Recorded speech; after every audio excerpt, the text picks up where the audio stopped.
Hello, ladies and gentlemen. Welcome to Calls. This is the 2024 Shriners Initial Research Show. I hope you had a fantastic Black Desert Open. Would love to hear from you all in regards to the tournament. How was your performance? What did you think of the tournament? What did you think of the course? I thought it was pretty spectacular, very scenic as I figured it would be. But I thought it was also a very rewarding course for the PGA Tour. The two drivable par fours made for a lot of drama. Par fives were pretty easy, but I don't think I would mind seeing that course again on the PGA Tour. So I would love to hear from you all in regards to anything from this past weekend. Again, I hope you had a lot of success. And then moving forward for this week in Las Vegas, Nevada, for the Shriners, it's going to be an incredible week. Usually the biggest event of the fall series of tournaments. So I'm excited. Let's get into it. All statistics provided tonight and every night are from FantasyNational.com. It is the best golf analytic tool out there for your money. Go check out FantasyNational.com. You will not regret it. In the description of the video, there are links to all of the social media. First off, my X and Instagram, where tomorrow I will definitely post some research around the Shriners Open. Some patterns of previous winners, what those patterns are, who in the field this week also follows those patterns. So if you want to see the weekly research that I do on the PGA Tour, give me a follow at your preferred social media site. X is also where I place my weekly betting cards and my top player usage in the DFS contest I play. That comes out every Wednesday evening after the DFS Tactics show. So be on the lookout for that. If you want to see those pieces of information, give me a follow over at X. And then finally, for social media, Gabe's handle is in the description. He writes a great article called The Fringe. It's a wonderful way to start your week of preparation. And he continues to update you with his own version of research throughout the week.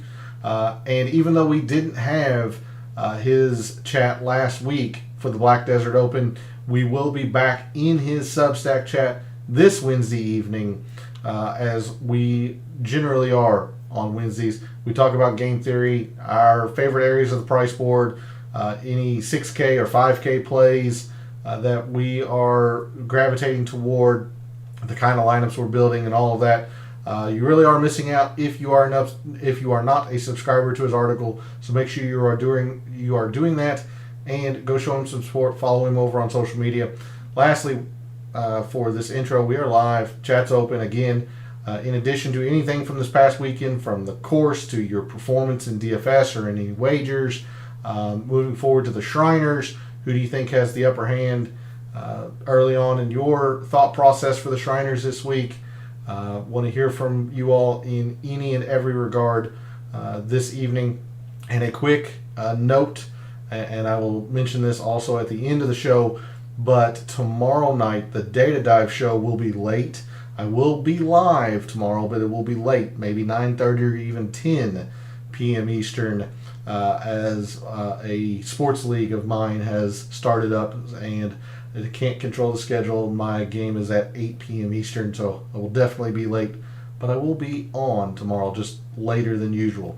So I wanted to put that out there. So let's do our initial research for the 2024 Shriners. And we start, as we always do, on a Sunday evening over at the GCSAA Tournament Fact Sheet. The PGA Tour moves a couple hours southwest from the mountains of Utah to Las Vegas, Nevada, and TPC Summerlin for the Shriners Children's Open. It has been held at TPC Summerlin since 2008. The courses went through a few changes throughout the years. Most recently, I believe it was 2 or 3 years ago, where they moved some bunkers to accommodate today's modern game and the distance of the modern player. But generally, TPC Summerlin has stayed fairly consistent throughout the years. TPC Summerlin is originally a Bobby Weed design with consultation, I should say, from Fuzzy Zeller. It is a fairly short par 71. The yardage, again, is pretty misleading, just like it was in Utah this past week. TPC Summerlin sits at elevation, not quite as high as Utah this past week, but it still sits about 2,500 to 2,700 feet above sea level. So this yardage is a little bit misleading. It is a fairly short course, especially when you consider it as a par 71, not a par 70. Par 71, traditional par 71, 4 par 3s, 3 par 5s. So a fairly short course here at TPC Summerlin, especially when you consider the elevation. The greens are very large, 7,400 square feet here at TPC Summerlin. They are bent, Dominator bent to be exact. This is the only course listed specifically with Dominator bent as the greens from GCSA tournament fact sheets. Several courses have bent, just untyped bent, so I don't know which strain of bent some of those courses have. Of course, we were on bent last week in Utah, but it was the new 007 XL. So this is the only course with Dominator bent listed on the greens, but several courses have bent. So we're going to be looking at bent again this week in terms of putting. Greens are very large, only 4 holes with water in play. The fairways, you see this acreage of fairway, 32 acres of fairway is fairly significant, but it's mostly in the fact that these fairways are really wide, especially in landing areas. They're about 30 to 35 yards wide in the typical landing areas here at TPC Summerlin. So again, wide fairways, maybe not as wide as what we saw in Utah, but certainly very forgiving in terms of width. We are on Bandera Bermuda in the fairways, and Bermuda in the rough, but it's not kept very long, as you see here. So it's gonna play fairly similar to what we just saw in Utah this past week. TPC Summerlin is a desert resort course, so wide, forgiving fairways, big greens, very easy, as we'll see here throughout the night and throughout the rest of the week. But there's a look at the tournament fact sheet for this year's Shriners. Again, nothing to do with Architect in Fantasy National. It is originally a Bobby Wee design with consultation from Fuzzy Zeller. Short par 71. Again, do not get caught up on this yardage. It is short because the course sits in elevation. So we're going to probably look at some short course filters throughout this week. Short par 71 with massive greens, massive bent greens. Only a few holes with water in play. The fairways are extremely wide and forgiving. Bermuda in the rough. So a couple of notes. Ahead of the 2022 tournament, the greens and fairways were resurfaced. Like I said, the bunkers have been moved fairly recently to accommodate the length of the modern player, but generally there's a look at TPC Summerlin. It hasn't changed all that much through the years. So we'll move to Fantasy National and take our first look at the players in the field this week. And generally the Shriners attracts some bigger name players, especially considering the fall. And that is certainly the case this year. If I sort alphabetically, just going through here very quickly, Cam Davis, a little bit of a fairly bigger name considering he's won twice on the PGA Tour. Probably the biggest name is going to be Tom Kim, our 2-time defending champion here. Patrick Cantlay generally is here. He has decided to skip this year. Let's see, the other big name, I believe, Ricky's here, and although he's not playing well lately, still, fairly popular player on the tour.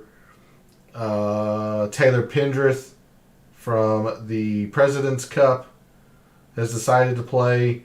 So a few bigger names, but still suffering from the fall designation.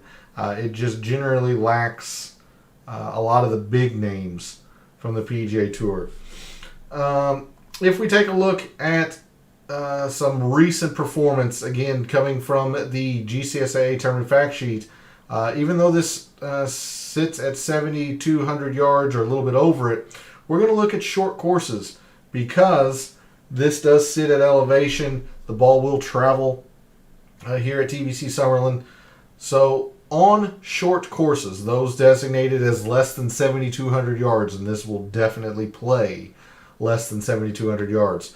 Our top performers in the field this week on short courses: Bo Hostler, the aforementioned two-time defending champion Tom Kim, Keith Mitchell, Eric Cole, JJ Spawn, JT Poston, Ben Griffin, Carson Young, Taylor Montgomery, and Taylor Pendrith. This reminds me there's been one field change, so if you see him starred, that is what that is designating. Max Grazerman has decided to drop out after initially committing to play. So Max Grazerman is not in the field this week. There's a look at your top performers on short courses. I mentioned it going through the GCSA tournament fact sheet, but I'll give some numbers to it here momentarily. This is pretty easy. The winning scores the past 6 years have reached 20 under. The only year it did not was 2017 when Patrick Cantlay won, when it was -9, when the winds were just howling that week. So in rounds that are easy relative to par in the past couple of years, your top performers have been Chan Kim, Davis Thompson, Hayden Springer, Eric Van Rooyen, Taylor Pendrith, Bo Hostler, Keith Mitchell, Chesson Hadley, Harry Hall, and Austin Eckroat. All right, I'll clear out those filters. Let's go ahead and go into the course breakdown here at Fantasy National. And with this course being so easy and short, you would think there are a lot of good scoring opportunities, and there definitely are a lot of shorter par 4s. The par 5s aren't extremely long either. The par 5s, par 5 ninth, yields a birdie 47% of the time with a 3.5 eagle rate, 3.5% eagle rate, plays to a half a shot under par. Not even the easiest hole on the course. Par 5 16th, plays to a half a shot under par, 5% eagle rate, 50% birdie rate. Par 5 13th, 606, fairly long, but still reachable in 2, 40% birdie rate. So the par 5s are getting taken advantage of a lot here at TBC Summerlin. A lot of shorter par 4s as well. 408, 430, not very long on the PGA Tour. 420, 442, 341. I'm going to call this semi-drivable. The longest of long hitters with good conditions can drive the green here. But a lot of times players will lay back to a wedge. So semi-drivable, but you see a birdie rate at 43%. So a lot of good scoring opportunities around TBC Summerlin. Several holes that are playing at or near a half a shot under par, whereas you do have a couple of holes that are very challenging. The par 4 long, par 4 third, 492, 2/10 of a shot over par, protected by water. That's why you see so many doubles here. Very long par 3, second toughest hole on the course. Another fairly long par 3, but you're not seeing a plethora of these very difficult holes like you see at the opposite end of the spectrum with easy. 2/10, 1300ths, 1/10, and then very quickly gets to shades over par, 400ths, 300ths. So lots and lots of good scoring opportunities here at TBC Summerlin. If we move to strokes gained by shot type per round, the two usual shot types leading the charge here, approach and putting.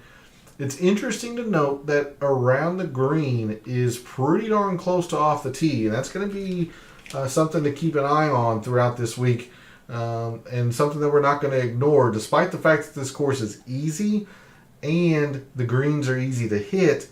The around the green plays a significant factor around TBC Summerlin, and this is a straight note from Gabe's article that comes out every Sunday.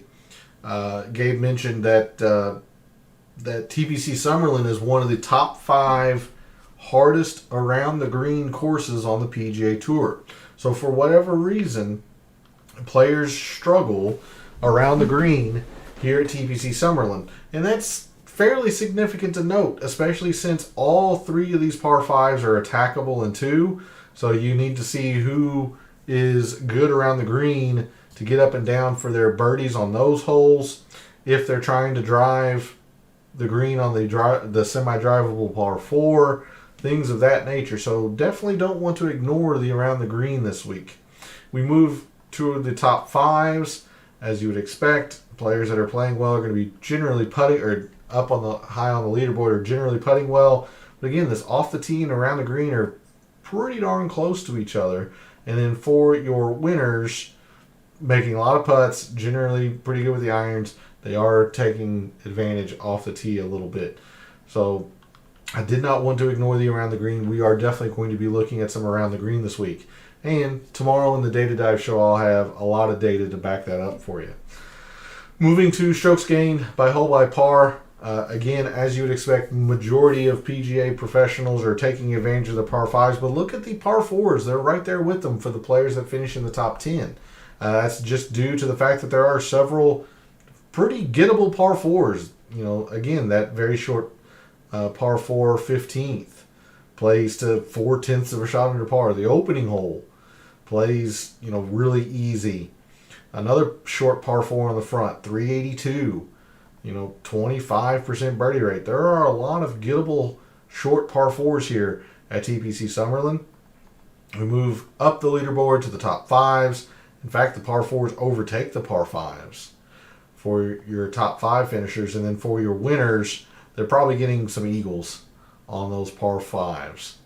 But it's been fairly consistent that the par 4s are up there in significance this week. Moving down, again, for whatever reason, it seems like Fantasy National is having trouble with this course or hole composition chart. So we'll take a quick gander at this. The par 3s are fairly long here. The shortest being 168. You've got 2 right at 200, or just short of it, 196 and 197 on the scorecard. And then a very long par 3 that's really difficult at 239. So 200-yard par 3s might be something that we're going to be wanting to look at throughout this week, see how much significance they add. The par 4s, again, the semi-drivable, very short, less than 350. We've got a couple that are, or maybe one that is under 400 yards. 382. And then a bunch between 400 and 450. I think 7 of the 11 par 4s fall between 400 and 450. 408, 450 exactly, 430, 420, 448, 442, 444. So yeah, several that fall under 450. None of the par 4s measure over 500. So the remaining 2 or 3 are 450 to 500. You got 469, 492, and that's it. So those 2, 469 and 492, are the 2 longest par 4s here. And then the par 5s, 563, 560. So 2 fairly short par 5s, and then 1 longer par 5 at 606. So there's a look at a description of the whole composition chart. Approach shot distribution, a little bit perhaps misleading considering all 3 of these par 5s get attacked in 2. That's what is leading to this 25% 200 plus approach shot bar here, I guess. That is what is making or comprising the majority of this. Instead, we're, at least in terms of the PGA Tour average, we're looking at mainly 125 to 150 and 100 to 125. A good 2.5% more approach shots coming from 100 to 125, and a lot from 125 to 150. 150 to 175 for the players who aren't as long, maybe hit 3-woods instead of drivers off tees. But there's a look at the approach shot distribution.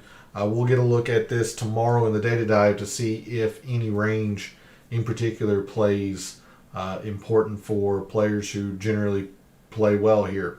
Historic cut line has been as low as -6. Extremely easy. Past couple of years it's been -4. Again, extremely easy. Again, the one outlier year was in 2018. I think it was the fall of 2017 technically.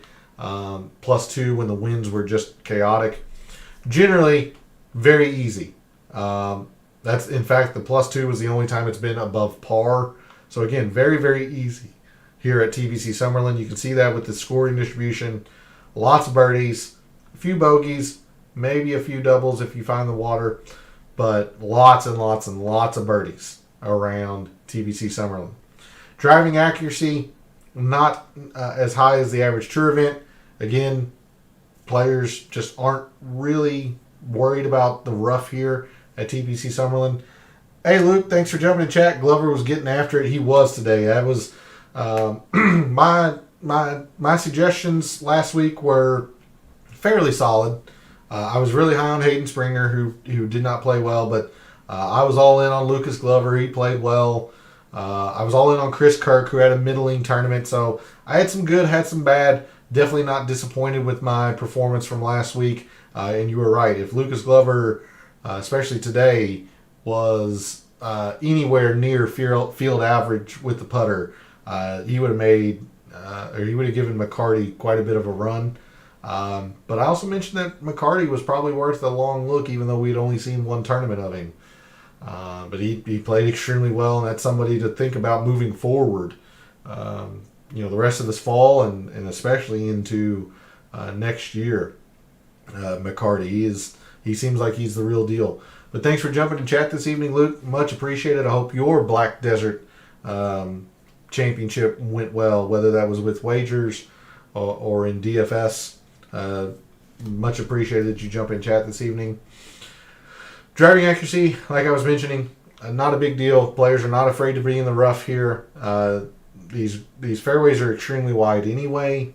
You get a lot of run out just due to the fact that this course sits at elevation. Course is generally firm as well.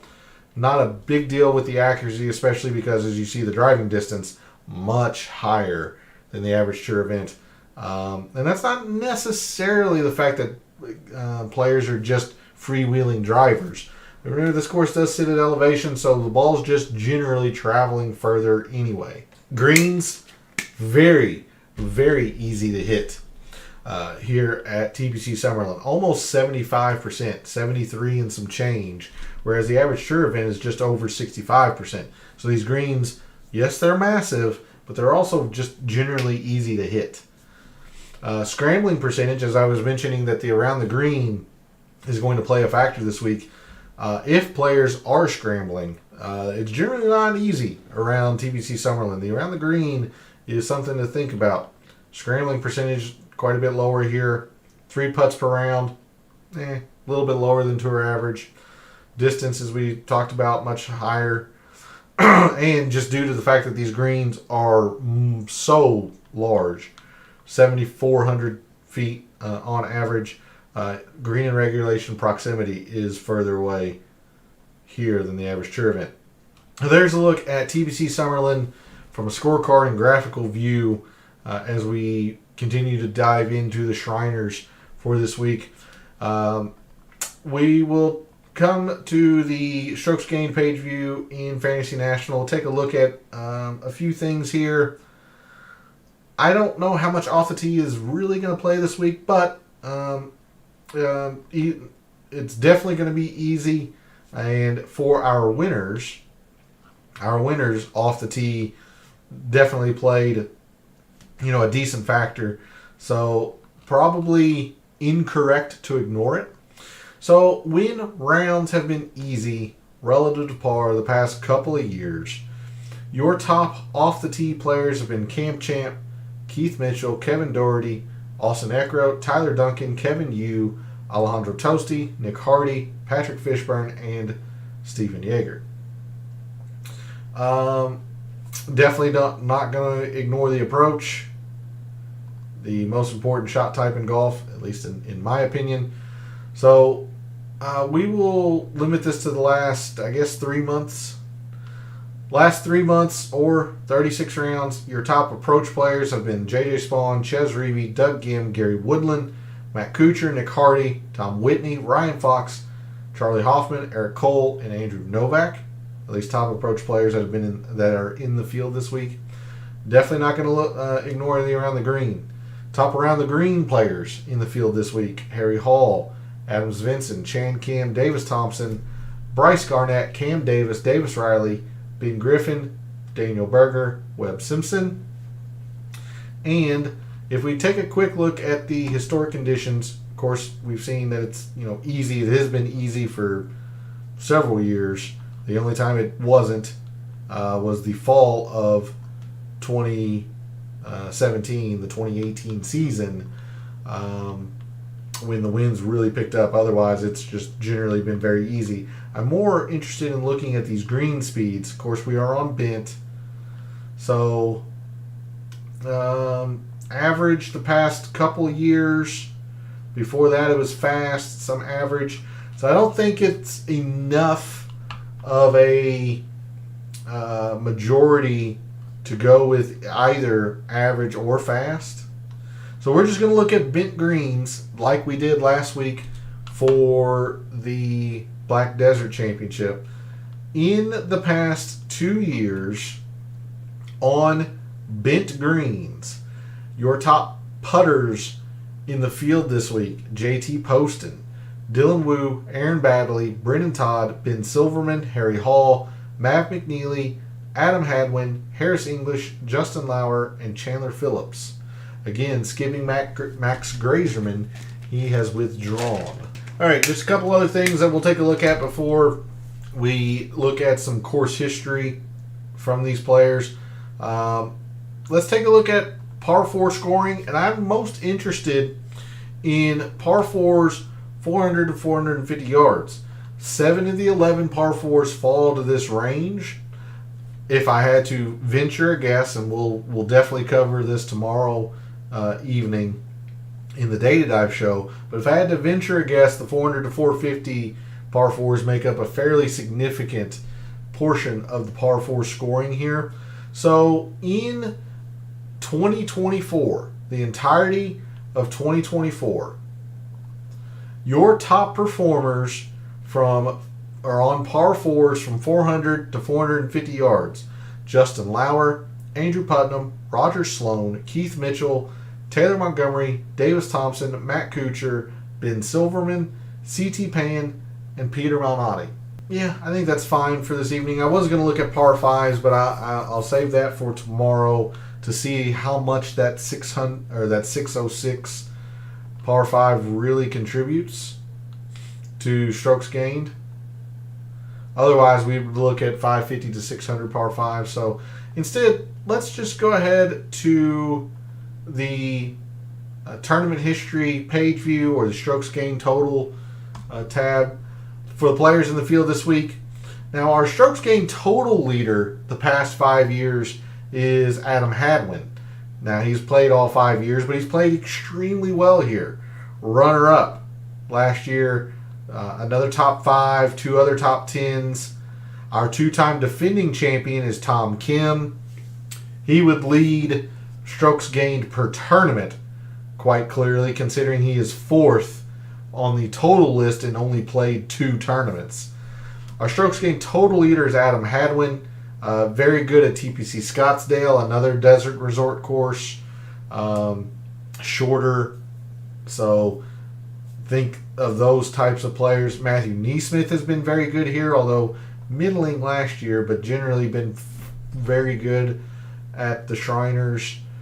Adam Shank. Joel Damon has been very good here. A couple of top 10s. Martin Laird is a former champion in the fall of 2020. Tom Hoagie, Chesson Hadley, Harry Hall. So these are the players that have been very good at the Shriners in the past 5 years. Somebody I'm kind of keeping an eye on is Cam Davis. Somebody who generally putts bent very, very well. As you can see, he's just generally not a good putter, but putts bent pretty well. Also plays very well when it's easy. So Cam Davis is somebody I kind of have my eye on early this week. He's played well here, posting the best bent grass putter in the field this week, at least statistically. Generally putts bent very well, someone to think about. Pendrith's been okay. So there's a look at some of the players who have played TPC Summerlin well. The other side of that coin, players who have not played well here. Ches Reavie, 1 for 5. Interesting to see Zach Blair, 1 for 4, considering a Utah native. You would think he would be used to desert style courses and whatnot, but he has not been good here. Hoffman's been pretty bad. Charlie Hoffman's been pretty bad here. Merritt has been bad. Streelman, who had a very good day today, much like Lucas Glover did, he's not been good around TPC Summerlin. Kevin Tway, 1 for 5. Michael Kim, 1 for 4. Monotti is 1 for 4 with a top 5. Ricky, 0 for 3. Griot, 3 for 5, but very, very poor made cuts. So there's a few players that have not played well around TPC Summerlin.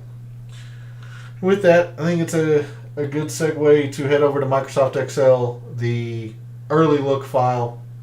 This is that same strokes gained total page view that we just looked at, but split out in the specific statistics that the golfers accrued playing TPC Summerlin the past 5 years. So as per usual, since this is a very consistent course on the PGA Tour, I'm going to take out the players who have only played it once. I want to see the players who play here consistently, what they have been doing well. As you can see, Tom Kim, 2 tournaments, average finish of first.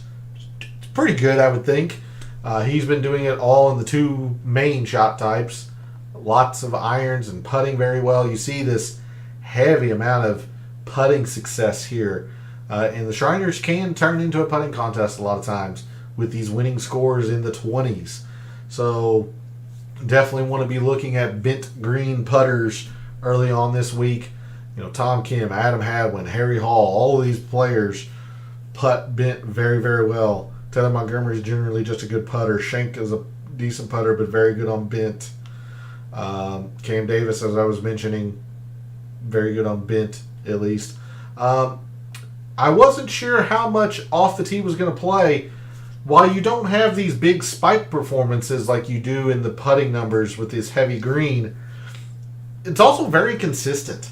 Players are generally just gaining something off the tee if they've been performing well.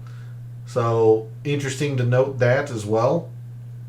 Approach much the same. Around the green a little bit different. And Ramey and Buckley, Cam Davis, they haven't been necessarily as good around the green, but are still performing pretty well here. Interesting to note that.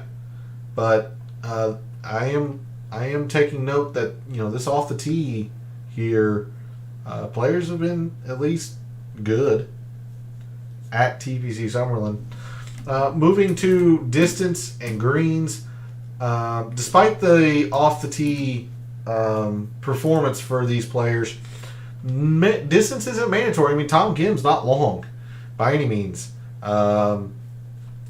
He has not been long at TPC Summerlin and has won both times. Matthew Neesmith has not been long here and has had quite a bit of success. 5 for 5. Adam Hadwin, not long. Strokes gained total leader. So distance isn't mandatory. Fairways actually is a fairly big deal. Harry Hall played 3 times here. He's had the distance, but hasn't found fairways. He's kind of the outlier because look at all these fairways gained numbers here. It's a decent factor. So definitely wanting to probably put the emphasis on the accuracy as opposed to the distance this week, at least off the tee. Greens, lot here as well. Pretty big numbers.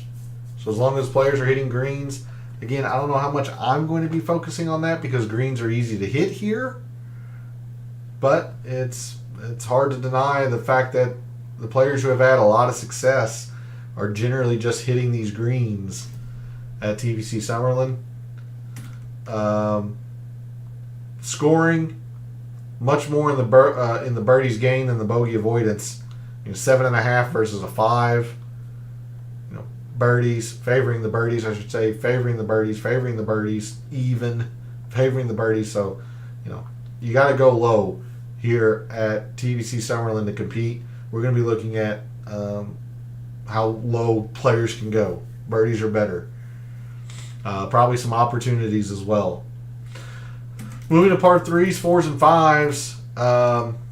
Par 3s, players have been playing them pretty well. Like Montgomery and Joel Damon, they're just, tenths less than field average. Everybody else has been playing them pretty well.